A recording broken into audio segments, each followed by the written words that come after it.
On the night of December 25th, 1776, the Delaware River looked less like a river and more like a living obstacle determined to stop anyone who dared challenge it. Thick sheets of drifting ice crashed violently against one another as the current carried them downstream, while freezing rain and heavy snow swept across the water in relentless waves.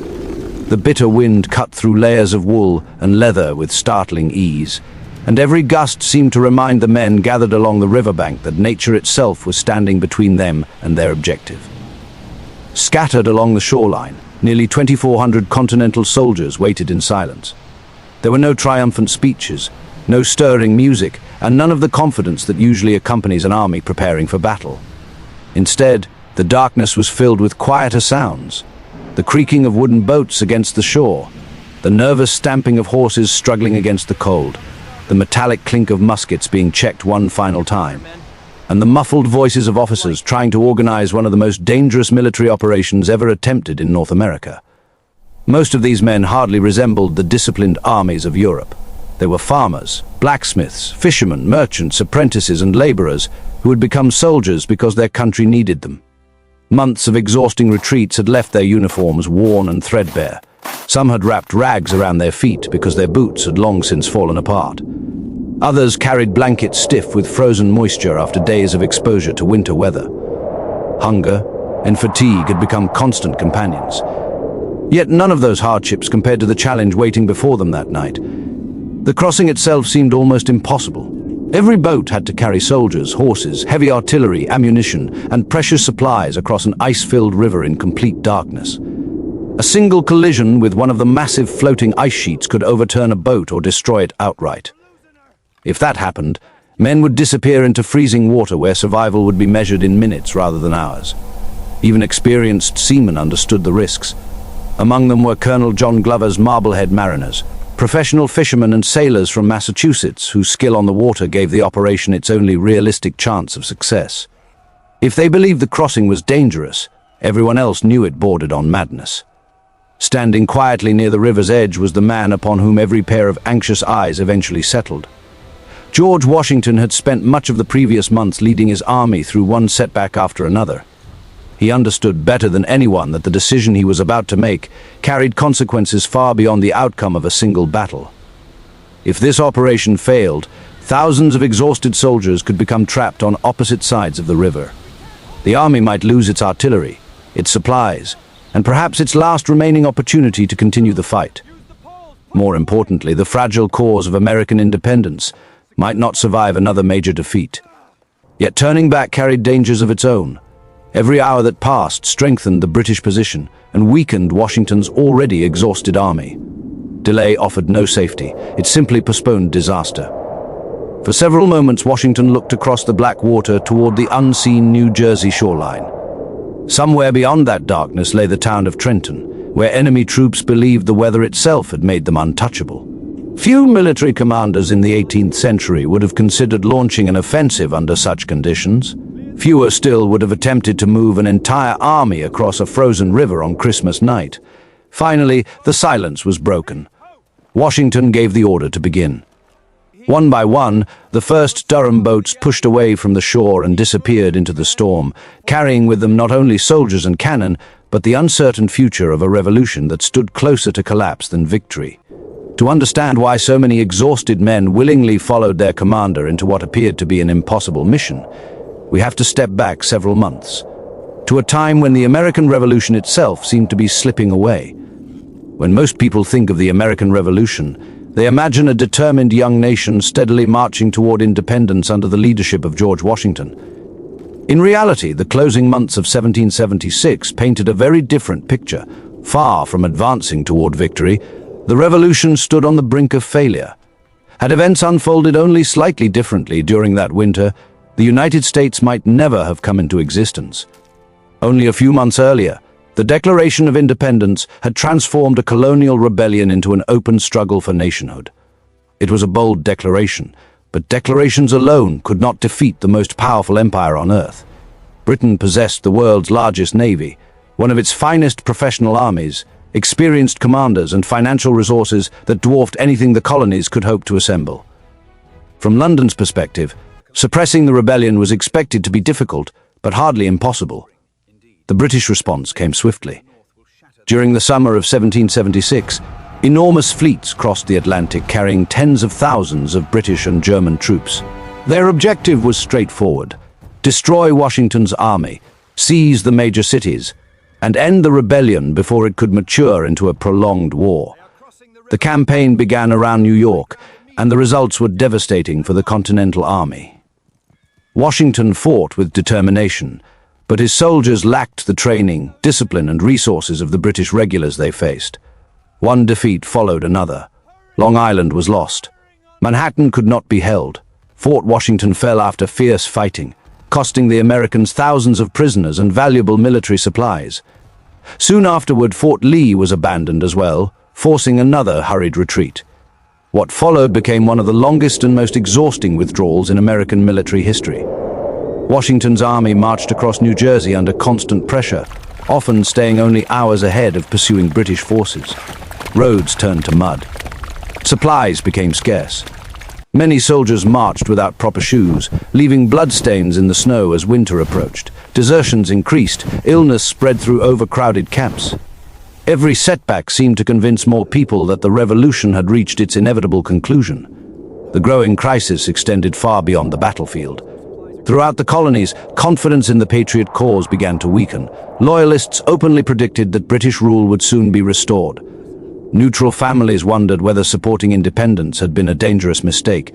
Even members of the Continental Congress quietly questioned whether the army could survive another campaign. Some feared they had asked ordinary citizens to sacrifice everything for a cause that was already lost. Washington understood the danger better than anyone. Military defeats could sometimes be recovered from, but the collapse of public confidence was far more difficult to reverse. Armies did not fight on weapons alone. They fought on belief, determination, and hope. Once those disappeared, victories became almost impossible to achieve. An even greater problem loomed just days ahead. Most of the soldiers serving in the Continental Army had enlisted for limited periods, and many of those enlistments would expire at the end of December. Legally, thousands of men were free to return home. After months of hunger, disease, relentless marching, and repeated defeats, few could be blamed for wanting to see their families again. Washington carefully calculated what those departures would mean. If enough soldiers left, the Continental Army would simply cease to exist as an effective fighting force. There would be no grand final battle, no heroic last stand, only a slow and quiet disintegration as men packed their belongings and walked away. It was becoming painfully clear that the revolution did not merely need another defensive success. It needed a victory powerful enough to restore confidence throughout the colonies, inspire men to remain in the army, and convince both friend and foe that the struggle for independence was far from over. Finding such an opportunity, however, seemed almost impossible. The British controlled the initiative. Their forces occupied key positions across New Jersey, and every conventional military option appeared to favor the enemy. Yet, as Washington studied intelligence reports and maps of the region, his attention kept returning to one small town on the eastern side of the Delaware River. Its name was Trenton. Within a matter of days, that quiet New Jersey settlement would become the setting for one of the boldest military gambles in modern history. By the final weeks of 1776, George Washington carried a burden that few military commanders in history have ever faced. Every defeat on the battlefield was measured not simply in lost ground or captured supplies, but in the survival of an idea that was barely 6 months old. The United States did not yet exist as a secure nation. It existed only as a fragile promise, and many people had already begun to wonder whether that promise had been made too soon. To later generations, Washington would become the face of American independence, the calm, unwavering leader whose image would appear in paintings, monuments, and history books. But none of that was guaranteed during the winter of 1776. At that moment, his reputation looked anything but secure. He was 44 years old, taller than most men around him, reserved by nature, and known for maintaining remarkable self-control even under extraordinary pressure. Unlike many European generals, he had never commanded a large professional army before this war. His earlier military experience came during the French and Indian War, where he had learned difficult lessons about frontier warfare, logistics, and the harsh consequences of misjudgment. Those experiences had shaped him into a careful planner, but they had also left him painfully aware of his own limitations. When the Continental Congress appointed him Commander-in-Chief in 1775, it was not because he was considered America's greatest military genius. His appointment was as much political as military. A respected Virginian leading an army that had begun in New England helped unite colonies whose interests often differed. Washington understood this reality better than anyone. He knew that every decision he made would be judged not only by soldiers in the field, but also by politicians hundreds of miles away. The victories that many had expected never came. Instead, the campaign around New York became a relentless education in the overwhelming power of the British Army. Washington repeatedly found himself facing an opponent with more experienced officers, better trained soldiers, stronger artillery, greater naval support, and almost unlimited resources. Time after time, he was forced to choose between retreating or risking the destruction of his entire army. Those retreats saved the Continental Army from annihilation, but they came at a heavy cost. Newspapers sympathetic to the Patriot cause struggled to explain the constant withdrawals. Critics quietly questioned whether Washington possessed the aggressiveness needed to defeat Britain. Others wondered if Congress had placed the revolution in the hands of a commander who simply could not match his opponents. Even within his own officer corps, confidence was not always unanimous. Some officers believed Washington was overly cautious. Others worried that his instinct to preserve the army had sacrificed opportunities for decisive action. Such disagreements were rarely voiced publicly, but they existed, adding another layer of pressure to a commander who already carried impossible responsibilities. Washington rarely revealed those pressures to the men around him. Those who served closely with him often remarked on his extraordinary discipline. He controlled his emotions carefully, avoided unnecessary displays of anger, and maintained an outward calm that inspired confidence even when circumstances offered little reason for optimism. Yet his surviving letters reveal moments of unmistakable frustration. Writing to his brother during this desperate period, Washington confessed that the situation had become so discouraging he sometimes believed the game is pretty near up. It was not the language of a man who had surrendered hope, but of one who understood with painful clarity how close the revolution had come to disaster. His greatest fear was not merely another defeat. It was the possibility that the army would simply disappear. Every morning brought new reports of expiring enlistments. Soldiers who had marched beside him for months were preparing to return home. Some left because they believed they had fulfilled their duty. Others left because they could no longer feed their families by remaining in uniform. Washington could not honestly blame them. Most had volunteered expecting a short campaign. Instead, they had endured disease, hunger, exhausting marches, and repeated retreats with little sign that victory was anywhere in sight. As the ranks grew thinner, the British became increasingly confident. General William Howe believed the rebellion had entered its final stage. His army occupied strong positions across New Jersey, while outposts stretched comfortably along the Delaware River. The campaign would pause for the winter, allowing British commanders to rest their troops before delivering what many assumed would be the final blow in the spring. It was a logical conclusion. From every conventional military perspective, Britain held the advantage. Washington had fewer men, less ammunition, fewer supplies, inferior training, no navy capable of challenging British control, and an army whose very existence might end before the year did. Yet beneath his calm exterior, Washington was beginning to reach a conclusion that would surprise both his allies and his enemies. If conventional warfare always favored Britain, then continuing to fight conventionally would eventually guarantee defeat. The revolution could not be saved by doing what the British expected. It could only survive through an act so bold, so unexpected, and so psychologically devastating that it would reverse months of despair in a single stroke. The opportunity, if it existed at all, would require extraordinary timing. It would demand absolute secrecy, flawless coordination, and a willingness to risk everything on one desperate gamble. Within days, Washington would find exactly such an opportunity. It lay across the Delaware River, in a small town guarded by soldiers who believed winter itself had made them untouchable. In the days leading up to Christmas, Washington understood that another retreat would accomplish nothing. His army had spent months yielding ground, and each withdrawal strengthened British confidence while weakening American morale. If the revolution was to survive, it needed more than another escape. It needed a victory that no one believed was possible. The challenge was deciding where and how to strike. Washington gathered his senior officers to discuss their options. Maps of New Jersey were spread across rough wooden tables as scouts' reports, intelligence from local patriots, and observations from patrols were carefully compared. Every road, every ferry crossing, and every British outpost was studied in detail. Time was running out, and every decision had to be made with incomplete information. The plan that gradually emerged was as daring as it was dangerous.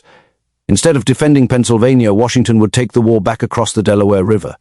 Under the cover of darkness on Christmas night, his army would cross into New Jersey, march nearly 9 miles through winter conditions, and launch a surprise attack on the Hessian garrison at Trenton before dawn. The operation depended on surprise more than numbers.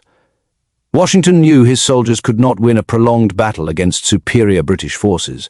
They had to strike quickly, overwhelm the garrison before neighboring outposts could react, and withdraw before larger enemy formations could surround them. To improve the chances of success, Washington designed a 3-pronged operation. While his main force would cross north of Trenton, additional columns under Brigadier General James Ewing and Colonel John Cadwalader were expected to cross farther south, blocking enemy escape routes and preventing reinforcements from reaching the town. It was an ambitious plan that, if perfectly executed, could trap the Hessian garrison from multiple directions. But there was one problem. Winter rarely respects military timetables. Snowstorms, floating ice, and powerful currents threatened every crossing point. If even one column failed to reach its objective, the entire operation could unravel. Washington knew this, yet he also understood that waiting for better weather would almost certainly destroy the opportunity altogether. Among the officers who made the plan possible was Colonel Henry Knox, whose responsibility extended far beyond moving cannons. Every artillery piece had to be ferried safely across the river, along with ammunition, horses, and equipment. Losing even a few guns during the crossing could leave the army dangerously exposed during the attack. Equally indispensable were Colonel John Glover and his Marblehead mariners. These experienced fishermen and sailors from Massachusetts had already demonstrated remarkable skill during the Army's escape from Brooklyn months earlier. Now, once again, Washington placed extraordinary trust in men whose knowledge of boats and water might determine the fate of the entire campaign. Secrecy became just as important as courage. Orders were shared only with officers who absolutely needed to know them. Patrols increased along the river to prevent information from reaching British lines, while campfires continued to burn along the Pennsylvania shore, creating the illusion that the Continental Army intended to remain exactly where it was. Every precaution was taken to ensure the enemy saw nothing unusual. Even so, Washington could not eliminate the greatest uncertainty of all. No military commander could predict what the weather would do after darkness fell. If the river became impassable, if the storm scattered the boats, or if a single patrol discovered the crossing too early, months of planning would collapse before the first shot was fired. As Christmas Day drew to a close, the preparations were finally complete. Boats waited along the frozen shoreline, artillery teams stood ready, and thousands of weary soldiers quietly assembled in the darkness. The plan was in place. Now came the hardest part, not designing the impossible, but attempting to live through it. History often remembers great victories through the names of famous generals, but armies are rarely carried to success by commanders alone. Behind every bold decision are thousands of ordinary people whose names seldom appear in history books. On the night of December 25, 1776, the fate of the American Revolution rested just as much on exhausted farmers, fishermen, laborers, and craftsmen as it did on George Washington himself. The Continental Army of late 1776 bore little resemblance to the disciplined professional forces of Europe. Most of Washington's men had never imagined becoming soldiers. Only months earlier, many had been harvesting crops, repairing fences, working in blacksmith shops, sailing fishing boats, or tending small family businesses. The war had interrupted ordinary lives, replacing familiar routines with endless marches, military drills, and the constant uncertainty of survival. Months of campaigning had taken a severe toll. Uniforms were worn thin, blankets were soaked from repeated exposure to rain and snow, and proper winter clothing was in desperately short supply. Shoes were perhaps the greatest problem of all. Contemporary accounts describe soldiers wrapping strips of cloth around their feet after their boots wore out, while others marched with footwear so badly damaged that freezing water seeped in almost immediately. One officer recalled seeing blood marking the route of the army, where men had walked across frozen ground with feet that could barely be protected from the cold. Food was scarcely more reliable than clothing. Army rations arrived irregularly, and what little food was available was often poor in quality. Salted meat, hard bread, and thin soup became familiar meals, though there were days when even those could not be guaranteed. Hunger was not an occasional hardship for many soldiers. It had become part of everyday military life. Disease added another invisible enemy. Crowded camps, poor sanitation, and inadequate medical care meant illness spread quickly through the ranks. Fever, dysentery, pneumonia, and exhaustion weakened hundreds of men long before they ever faced British muskets.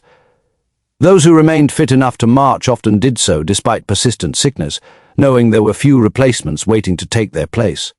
Yet the hardships alone do not explain why these men continued to follow Washington. Many believed they were fighting for something larger than themselves. Some hoped for political liberty. Others wanted to defend their homes from an invading army. Many simply trusted the friends and neighbors who stood beside them in the ranks. Whatever their individual reasons, they shared one common reality. Turning back now would mean that months of sacrifice had accomplished nothing. Among the most remarkable groups preparing for the operation were Colonel John Glover's Marblehead Mariners. Unlike most of the Army, these Massachusetts fishermen and sailors possessed years of experience handling heavy boats in dangerous waters. They understood shifting currents, winter tides, and the behavior of overloaded vessels far better than almost anyone else in the Continental Army. Washington had relied upon them during the desperate evacuation from Brooklyn only a few months earlier, and once again he entrusted them with a task that many believed could not be accomplished. Nearby, Colonel Henry Knox's artillery crews faced a challenge of their own. Every cannon represented both an opportunity and a burden. Leaving the guns behind would weaken the coming attack, yet transporting heavy artillery across an ice-filled river in darkness required extraordinary skill and patience. Horses had to be loaded carefully, ropes constantly adjusted, and every movement coordinated with the boatmen fighting the current. As evening settled over the Pennsylvania shoreline, these ordinary Americans quietly assembled beside the waiting Durham boats. Few imagined that historians would one day remember their crossing as one of the defining moments of the Revolutionary War. Their immediate concerns were far more practical: staying warm, keeping their powder dry, and surviving whatever awaited them on the opposite bank. Within a few hours, they would step into boats and begin a journey that seemed to defy both military logic and the unforgiving forces of nature. As darkness settled over the Delaware River, the carefully prepared plan finally gave way to reality. The orders had been issued, the boats were waiting, and there was no turning back.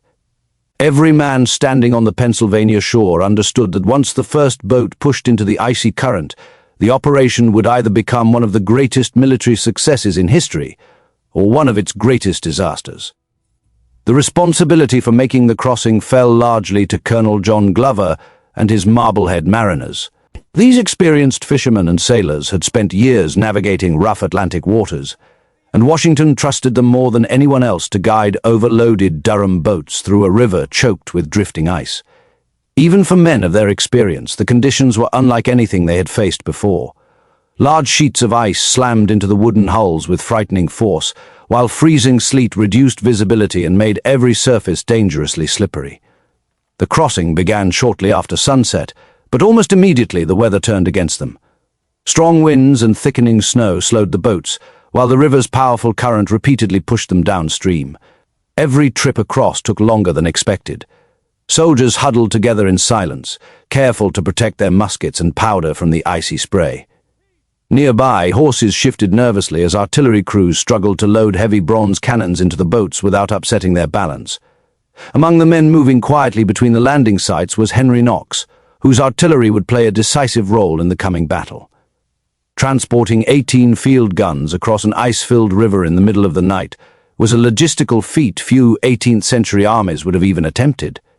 Yet one by one, each cannon reached the opposite bank, a remarkable achievement that later generations often overlooked in favor of the battle itself. Time, however, had become Washington's greatest enemy. His original schedule called for the army to complete the crossing around midnight, leaving several hours for the march to Trenton before dawn. Instead, the worsening storm delayed nearly every stage of the operation. Hour after hour slipped away as the last boat struggled through the darkness. Officers watched the sky with growing concern, knowing that every lost minute increased the risk that daylight would expose the advancing army long before it reached its objective. Shortly before 4 o'clock in the morning, the final units finally assembled on the New Jersey shore.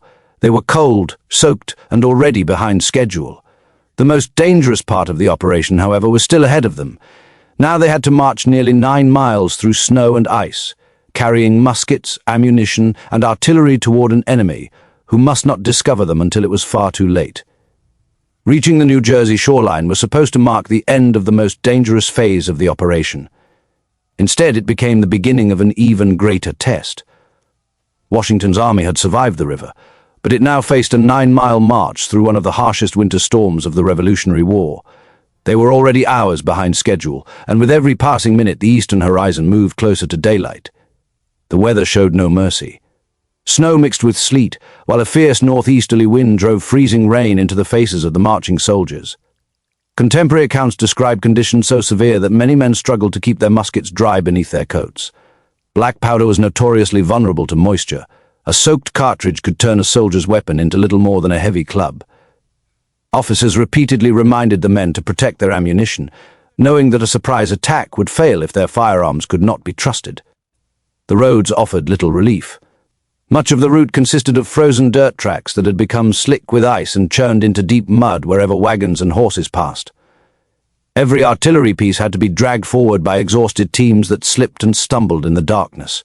Colonel Henry Knox later recalled the extraordinary effort required to keep the guns moving, praising the determination of the artillerymen who refused to abandon a single cannon despite the impossible conditions. Washington divided his force into 2 columns to approach Trenton from different directions. Major General Nathaniel Greene led one column along the Pennington Road, while Major General John Sullivan advanced on the River Road closer to the Delaware. The plan required precise coordination. If one column arrived significantly earlier than the other, the Hessians might escape through the gap or organize an effective defense. Communication between the 2 forces was difficult in the storm, leaving Washington to rely on careful planning and the judgment of his senior officers. Then another problem emerged.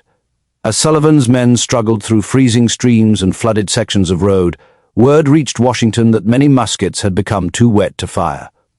According to several contemporary accounts, Sullivan sent a message reporting that much of his powder was ruined. Washington's response has become one of the most memorable orders of the campaign. Rather than abandoning the attack, he reportedly replied with remarkable calm, "Use the bayonet. The town must be taken."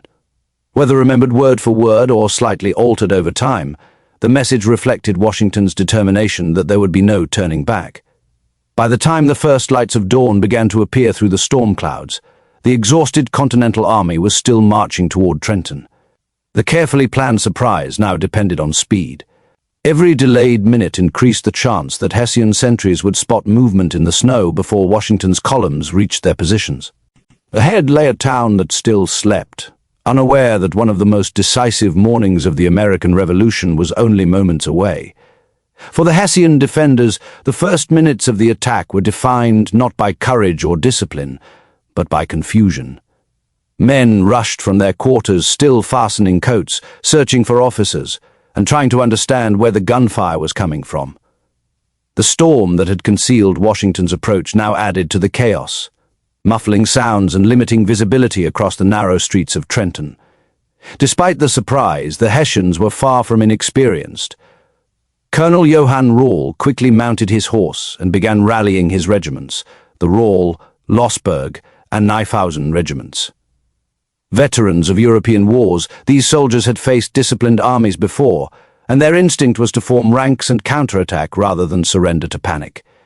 Washington anticipated exactly that response. Instead of allowing the Hessians to organize, he pushed his troops rapidly into the town from multiple directions. American infantry secured key intersections, while Henry Knox's artillery was positioned at strategic points overlooking the main streets. From these elevated positions, the Continental guns fired grape shot and solid shot down the roads, making it nearly impossible for Hessian formations to assemble in the open. Knox later recalled that the artillery's placement proved decisive. Every attempt by the Hessians to regroup exposed them to devastating cannon fire, forcing them to scatter before they could launch a coordinated defense. At the same time, American riflemen and infantry pressed steadily forward, preventing the defenders from gaining precious time. Colonel Rawle personally led several efforts to break through the American lines.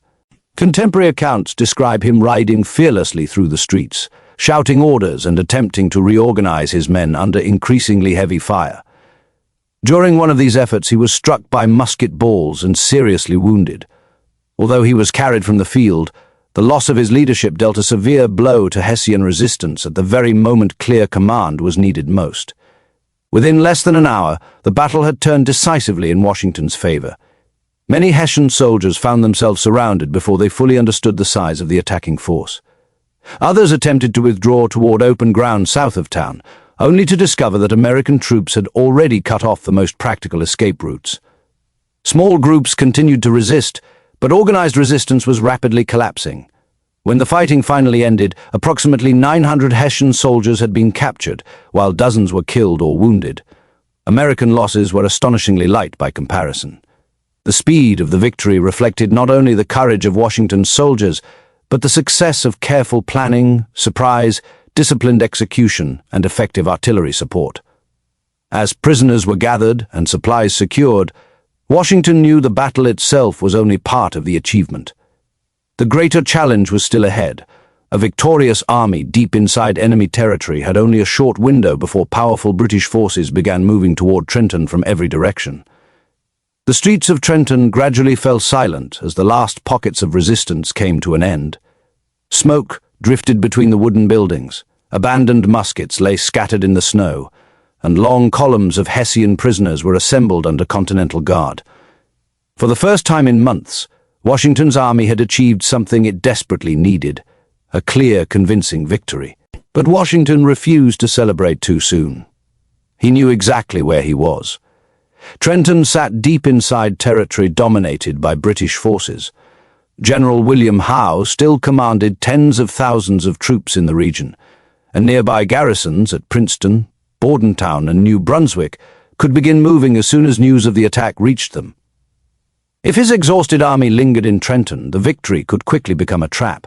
His first priority was securing everything the Continental Army desperately lacked. The Americans captured nearly 900 Hessian prisoners, along with valuable muskets, swords, ammunition, artillery, food, blankets, horses, and military supplies. After months of retreat and constant shortages, these captured stores were almost as valuable as the victory itself. Every musket and every barrel of ammunition strengthened an army that had been fighting on the edge of collapse. Washington ordered the prisoners treated with discipline rather than revenge. Although Patriot newspapers had often portrayed the Hessians as ruthless foreign mercenaries, Washington understood that professionalism mattered. The prisoners represented not only a military success, but also proof that the Continental Army could conduct itself like a disciplined national force. Before noon, the Americans began preparing to leave. Crossing back over the Delaware with prisoners, artillery, and captured supplies was no easy task, yet Washington believed speed offered the best protection. The same river that had seemed an impossible obstacle only hours earlier now became the safest route home. By the end of the day, the majority of his force had successfully returned to Pennsylvania, bringing with them the most significant American victory since the war began. The military results were impressive, but the psychological impact was even greater. Only days earlier, newspapers across the colonies had been filled with reports of retreat, defeat, and despair. Now they carried astonishing news. Washington had crossed an ice-filled river during a winter storm, surprised a professional garrison, captured hundreds of enemy soldiers, and returned safely with minimal losses. Almost overnight, the mood of the revolution began to change. Men who had been considering leaving the army started reconsidering their decision. New volunteers stepped forward. Patriot leaders who had feared the cause was dying suddenly found new confidence. Even foreign observers in Europe began paying closer attention to the American struggle. Washington had won far more than a single battle. He had restored belief. And within only a few days, he would make an even bolder decision, one that would force the British into another battle at Princeton and prove that Trenton had not been a lucky accident, but the beginning of a remarkable turnaround in the Revolutionary War. For the British High Command, the loss of Trenton was more than an embarrassing setback. It shattered the belief that Washington's army had been reduced to a defeated force incapable of offensive action. What had been dismissed as a rebellion in its final stages suddenly appeared far more dangerous. News of the defeat spread quickly through British headquarters. General Sir William Howe, commanding British forces in North America, immediately recognized that the victory at Trenton could inspire fresh resistance across the colonies. But it was Lieutenant General Charles Cornwallis who was given the task of restoring British authority in New Jersey. Cornwallis had been preparing to return to Britain for the winter when the news arrived. His leave was cancelled almost immediately. Instead of boarding a ship home, he gathered several thousand experienced British regulars and marched toward Trenton with one objective: find Washington, defeat him decisively, and erase the humiliation inflicted by the Continental Army. Washington understood the danger before the British even arrived. He knew Trenton alone would not secure the revolution. If Cornwallis destroyed the Continental Army in the next engagement, the victory of December 26th would be remembered as nothing more than a brief interruption in Britain's inevitable success. Once again, Washington found himself facing an opponent with superior numbers, better supplies, and highly trained professional soldiers. Rather than retreat immediately across the Delaware, Washington made a bold decision. He recrossed the river into New Jersey and reoccupied Trenton, signaling to both friend and foe that the Continental Army was no longer running. It was a calculated gamble designed to convince Americans that the tide of the war was beginning to change. On January 2nd, 1777, Cornwallis finally caught up with Washington outside Trenton. British forces advanced confidently, expecting to sweep the Americans aside. Instead, they encountered determined resistance along a sun-pink creek, where Continental soldiers held the narrow bridge and repelled repeated British attempts to cross. Several assaults were beaten back as American artillery fired across the creek, forcing British infantry to withdraw with growing frustration. As evening approached, Cornwallis believed victory was only hours away. The Americans appeared trapped. Behind them flowed the Delaware River, while thousands of British troops stood between Washington and any obvious escape. Confident that the Continental Army could not possibly break away during the night, Cornwallis postponed a final assault until morning. According to tradition, he reportedly declared that he had the old fox safe and would finish the job at first light. It was a reasonable conclusion. Any conventional commander would have remained where he was, waiting for the inevitable attack. But Washington had already begun considering a move that no one on the British side expected. Before dawn, while British campfires still burned and Cornwallis's soldiers slept believing victory was certain, the Continental Army quietly slipped away into the freezing darkness. The campaign that had begun with an impossible river crossing was about to produce another astonishing surprise, this time on the road to Princeton. As darkness settled over Trenton on January 2nd, 1777, George Washington faced the most dangerous decision of the entire campaign. Across Assunpink Creek, nearly 8,000 British troops under Lieutenant General Charles Cornwallis waited confidently for dawn, believing they had finally cornered the Continental Army. Washington commanded fewer than 5,000 exhausted men, many of whom had been marching and fighting for days in freezing weather. A direct battle the next morning would almost certainly end in disaster. But Washington had no intention of fighting where Cornwallis expected. That evening, a council of war met to consider the army's options. Retreating across the Delaware was possible, but it would surrender the momentum gained at Trenton. Remaining in place meant facing overwhelming British strength at first light. Instead, Washington approved an extraordinary alternative: leave the camp silently during the night, circle around the British Army, and strike its rear at Princeton. The plan did entirely on secrecy. To convince Cornwallis that the Americans were still preparing for battle, Washington ordered hundreds of campfires to remain burning throughout the night. Small working parties continued digging earthworks, while occasional sounds of axes and shovels echoed through the darkness. From the British side of the creek, everything appeared normal.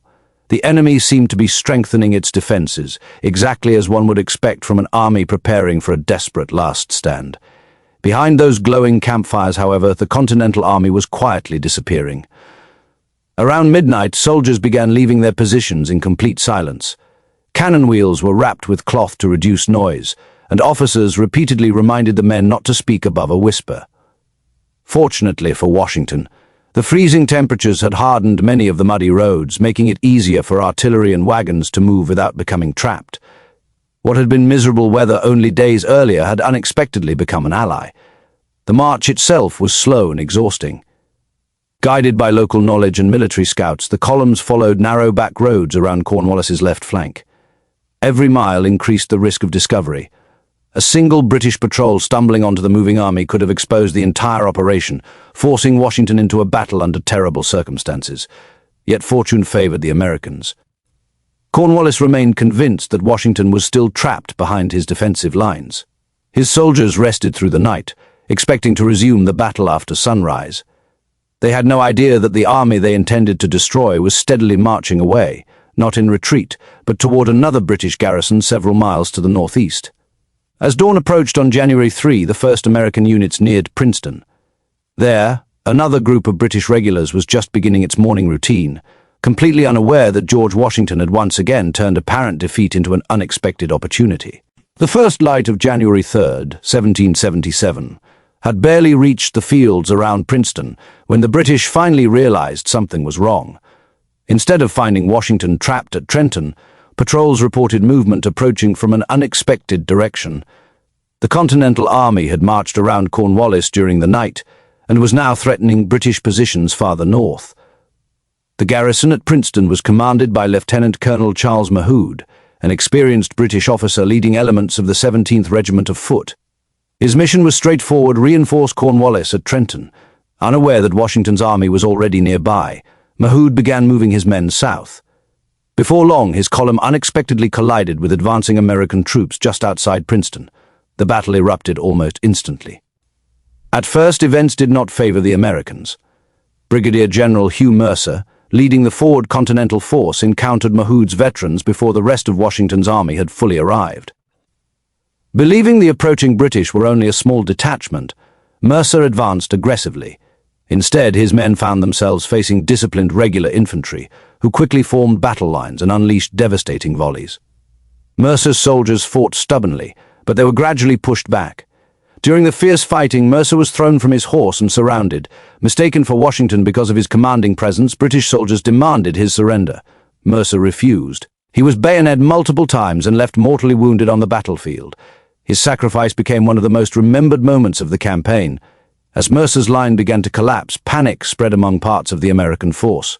Some militia units started falling back under heavy British fire, and for a few tense moments it appeared that the remarkable campaign launched at Trenton might end in defeat. Then George Washington arrived. Riding directly toward the fighting, Washington placed himself between his retreating soldiers and the advancing British line. Several eyewitnesses later recalled the astonishing scene. With bullets cutting through the smoke around him, Washington remained mounted only yards from the enemy, calmly rallying his men to reform their ranks. Officers urged him to move to safety, but he refused. His presence steadied the wavering Americans at exactly the moment they needed it most. Fresh Continental regiments soon entered the battle.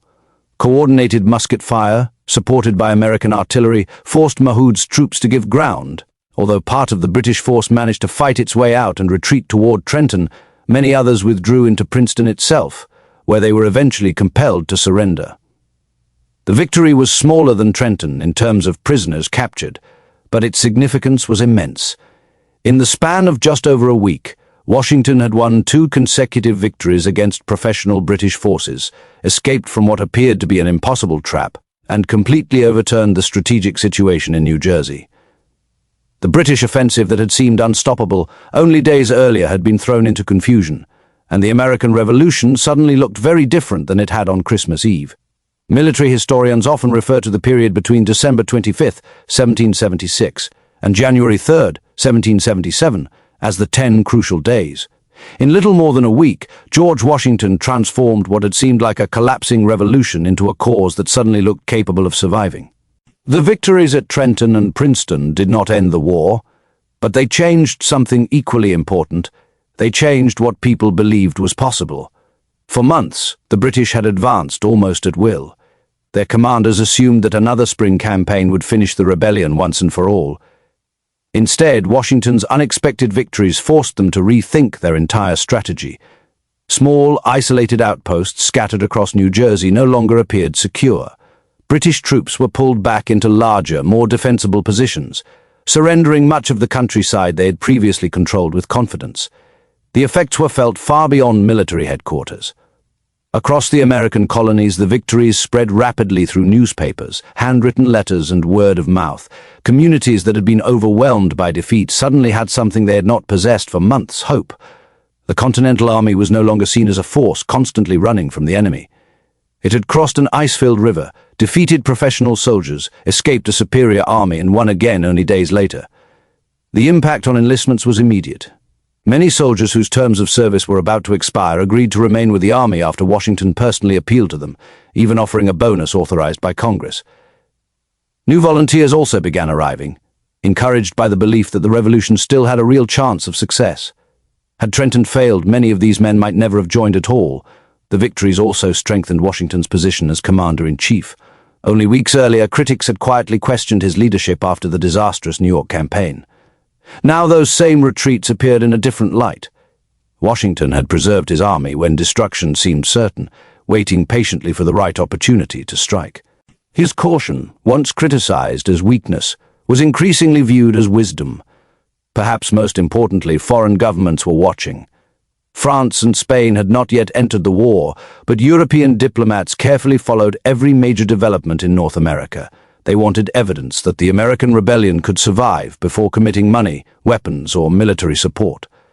The winter campaign did not secure a French alliance by itself, but it demonstrated that the Continental Army remained a credible fighting force, capable of challenging Britain's best troops. Washington understood that these victories were only the beginning. Britain still possessed overwhelming military resources, powerful fleets, and experienced commanders. The road to independence remained long and uncertain, but one thing had changed forever. The revolution was no longer fighting simply to avoid defeat. It was fighting with renewed confidence that victory, however distant, might actually be possible. When people remember the Delaware crossing, they often imagine a brilliant plan executed exactly as intended. The reality was far less certain. Looking back with the benefit of history, it is easy to assume Washington always knew he would succeed. He did not. In truth, nearly every stage of the campaign depended on circumstances that could have gone terribly wrong. The first risk was the river itself. The storm delayed the crossing by several hours, meaning the attack began after sunrise instead of under the cover of darkness. In military terms, that was a serious problem. Every extra minute increased the chance that Hessian patrols would spot the approaching Americans and prepare their defenses before Washington could reach the town. His original plan had been even more ambitious than the victory history remembers. Washington intended for 3 separate American columns to cross the Delaware at different locations and converge on Trenton simultaneously. One force under General James Ewing was to block the bridge over a Sun-Pink Creek, preventing the Hessians from escaping south.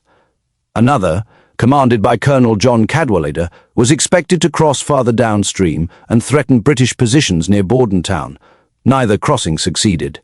The floating ice proved too dangerous, forcing both columns to remain on the Pennsylvania side of the river. That left Washington's main army to face the mission alone. Instead of attacking with coordinated support from 3 directions, he now carried the entire operation on a single force.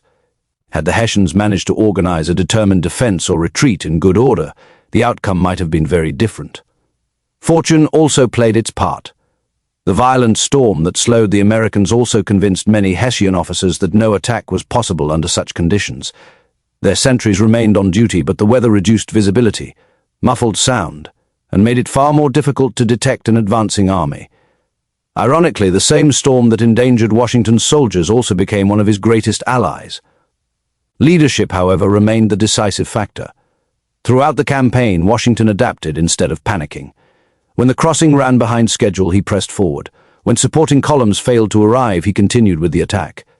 When wet powder threatened part of his army, he prepared to rely on the bayonet. At every stage, he accepted calculated risks because he understood that inaction carried an even greater danger. Historians continued to debate which decision mattered most during the winter campaign. But one conclusion is widely shared. Had Washington chosen caution over boldness, the revolution might never have recovered from the disasters of 1776. His greatest gamble was not crossing an icy river. It was believing that a defeated army, exhausted and outnumbered, could still seize the initiative from the most powerful empire in the world. The final chapter of this story is not about the battle itself. It is about the legacy of that extraordinary decision, and why. Nearly 2.5 centuries later, the Delaware crossing remains one of history's defining moments. More than 250 years have passed since George Washington led his army across the Delaware River, yet historians continue to study the campaign as one of the greatest examples of leadership under impossible circumstances. It was never the largest battle of the American Revolution. It was not the bloodiest, nor did it immediately end the war. Its importance lies in something far more profound. It changed the direction of history at the exact moment history seemed ready to take a different path. Had Washington failed that winter, the consequences could have been enormous. The Continental Army was already shrinking as enlistments expired. Another major defeat might have convinced Congress to abandon offensive operations altogether, discouraged new recruits from joining, and strengthened the belief that British victory was only a matter of time. Revolutions are fought with weapons, but they survive on confidence. By December 1776, that confidence was dangerously close to disappearing. Instead, Washington proved that determination, preparation, and calculated risk could overcome seemingly impossible odds. His success at Trenton, followed by the victory at Princeton, restored faith in the Patriot cause and forced Britain to recognize that defeating the Continental Army would require a much longer and more expensive war than anyone had expected. The campaign also revealed something timeless about leadership. Washington did not possess overwhelming numbers, superior weapons, or perfect intelligence. He faced constant uncertainty and made critical decisions without knowing how events would unfold. Rather than waiting for ideal conditions, he recognized the fleeting opportunity before him and accepted the risks that came with acting decisively. That lesson extends far beyond the American Revolution. Military academies around the world continue to examine the Delaware campaign because it demonstrates enduring principles of warfare, the value of surprise, the importance of logistics, the power of morale, and the ability of bold leadership to transform a desperate situation into a strategic advantage.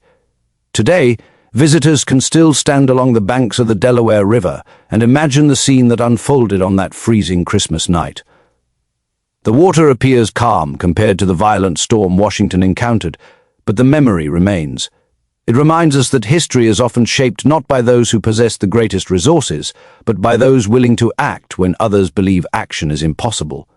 George Washington did not win the American Revolution at Trenton, but without Trenton, he may never have had the chance to win it at all. Sometimes the course of history changes because of a massive empire or a powerful army, and sometimes it changes because a determined group of exhausted men stepped into small wooden boats on a freezing winter night, crossed a river no one expected them to cross, and proved that impossible is often just another opinion.